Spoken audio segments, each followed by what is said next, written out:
मैं तारिक फजल साहब आपसे भी जानना चाहूँगा, कुछ ऐसी शवाहिद हैं आपको पता चला हो, कुछ लीड्स मिली हो कि कौन मुलव्वस हो सकता है, किसने ये काम किया? बिस्मिल्लाहिर्रहमानिर्रहीम। अभी तो मलिक साहब, मैं समझता हूँ कि ये मामला जो है इब्तदाई तहकीकाती मराहिल में है, लेकिन जो चंद बातें सामने आई हैं वो ये हैं कि गुमान गालिब यही है कि हमारे पाकिस्तान के अंदर कोई ऐसा इदारा, कोई ऐसी एजेंसी नहीं है जिसने ये ऑडियो लीक्स टेप की हों और उसके बाद रिलीज़ की हों। तो ये काम पाकिस्तान से बाहर किसी भी एजेंसी का लगता है। ये तो बड़ी इब्तदाई सी बात मैंने आपसे की है, लेकिन आज बाज़ाब्ता तौर पे प्राइम मिनिस्टर ऑफ पाकिस्तान मियां शहबाज शरीफ साहब ने जो प्रेस कॉन्फ्रेंस की है, आपने देखा है कि ये चूँकि ना ये शहबाज शरीफ साहब की साख का मामला है, ना ये हुकूमत की साख का मामला है, ये वज़ीर-ए-आज़म पाकिस्तान की साख का मामला है और रियासत की साख का मामला है। तो लिहाजा इसको इस तरह अनअटेंडेड छोड़ा नहीं जा सकता। जो आपने बात की नेशनल सिक्योरिटी जो कमेटी है, यकीनन वो भी एक बड़ा फोरम है, लेकिन हाई पावर कमेटी की बात की है शहबाज साहब ने, वो इंशाल्लाह आप देखेंगे। नेशनल सिक्योरिटी कमेटी से बड़ा कोई फोरम है ही नहीं है, उसको प्राइम मिनिस्टर हेड करते हैं, आर्मी चीफ डीजीआई साथ कोई शक नहीं है। लेकिन देखिए, दो तरह की चीज़ें होती हैं ना, जैसे मिसाल के तौर पे काबीना है, काबीना की बात का सब कमेटी बना दी जाती है जो किसी एक मखसूस मामले को तय तक देखती है, वक्त देती है, 10 उसकी हियरिंग्स करती है, वो पूरी काबीना नहीं कर सकती।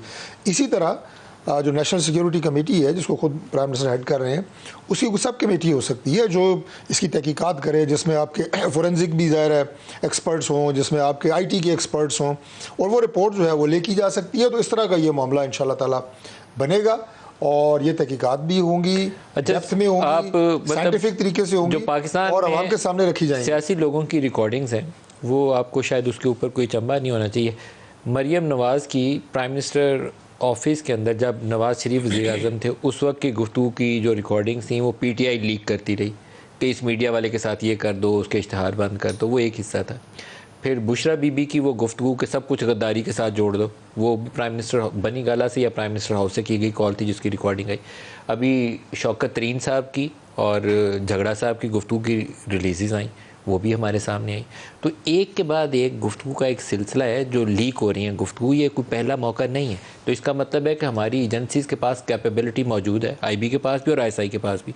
हमारे सेल फोन, मैं कई साल पहले, मैं ऑन एयर नाम नहीं उन शख्सियत का लेता, पाकिस्तान पीपल्स पार्टी की एक बहुत ही सेंट्रल फिगर मैं आइडेंटिफाई नहीं करना चाहता, मैं उनसे मिलने कराची उनके घर गया, तो उन्होंने कहा कि फ़ोन बाहर रखवा देते। मैंने कहा मैं इसको स्विच ऑफ करता हूँ। उन्होंने कहा स्विच ऑफ करने के बाद भी बाहर रखवा दें, मुझे नहीं था पता।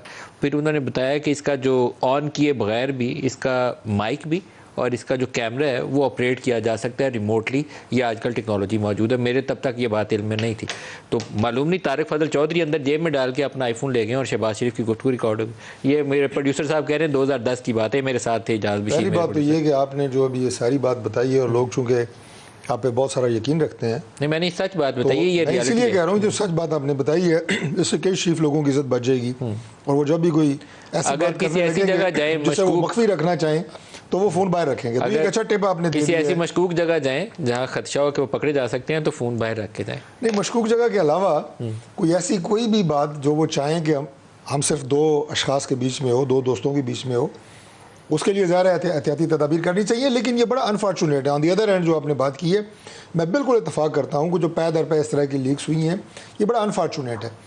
देखिए, मैं और आप यहाँ इस फोरम पे बैठ के बात कर रहे हैं, हमारा अंदाज़ा तकल्लुम कुछ और है, हमें पूरी दुनिया सुन रही है। हमें तो कैमरे के साथ हम लाइव जा रहे हैं ना, तो मेरा फ़ोन भी कोई सुन लेगा तो मुझे फ़र्क नहीं पड़ता। लेकिन जब नेशनल सिक्योरिटी कमेटी के साथ होते हैं, हमारे अंदाज़े गुफ्तगू में बेतकल्लफ़ी होती है। दोस्तों के साथ बैठे होते हैं तो आप कई स्लैंग्स इस्तेमाल करते हैं, कई आप पुराने बचपन के दोस्त होते हैं, उस गुफ्तगू को टैप करके रिलीज़ करना, मैं समझता हूँ किसी के साथ भी ये बड़ी ही ज़्यादती है, वो आपकी प्रिविलेज गुफ्तगू होती है। और तीसरी बात ये मलिक साहब के जो ये प्राइवेट गुफ्तगू से ज़्यादा ये नेशनल सिक्योरिटी ब्रीच है, क्योंकि अगर पीएम हाउस की रिकॉर्डिंग जिस तरह लीक हुई है, ये तो आप कुछ भी वहाँ पे आप इंडिया से बॉर्डर के इशूज़ या कोई अफगानिस्तान वाली साइड से सिक्योरिटी मैटर्स डिस्कस कर रहे हैं। ये तो आपने वो बात की ना कि जो आम अफराद की आपस में गुफ्तगू है और टेलीफोन की आपने बात की, लेकिन जो मैंने पहले बात की कि ये मामला शहबाज शरीफ साहब का नहीं है जो हम डिस्कस कर रहे हैं। ये जो स्लॉट है ये प्राइम मिनिस्टर ऑफ पाकिस्तान का, और प्राइम मिनिस्टर ऑफ पाकिस्तान के आप देखें, एक ही बात को ले लें कि उनके हलफ में एक चीज़ होती है कि बहैसियत वज़ीर-ए-आज़म पाकिस्तान जो अहम कौमी राज मेरे इल्म में लाए जाएंगे, मैं उन्हें सीधा राज रखूँगा। अब वो राज अगर उनमें लाए जाएंगे तो जाहिर है आपके इंटेलिजेंस के इदारे ही लेके आएंगे ना। अगर वो लीक हो जाते हैं, वो आपकी जो है इस तरह की ऑडियो टेप्स की शक्ल में निकल आते हैं, तो वज़ीर आज़म सीगा राज में रखेगा भी तो कैसे रखेगा? तो ये बात जो है नेशनल सिक्योरिटी ब्रीच की है और इस सिलसिले में इंतहाई इकदाम उठाए जाएंगे, ये मैं आपको कह रहा हूँ।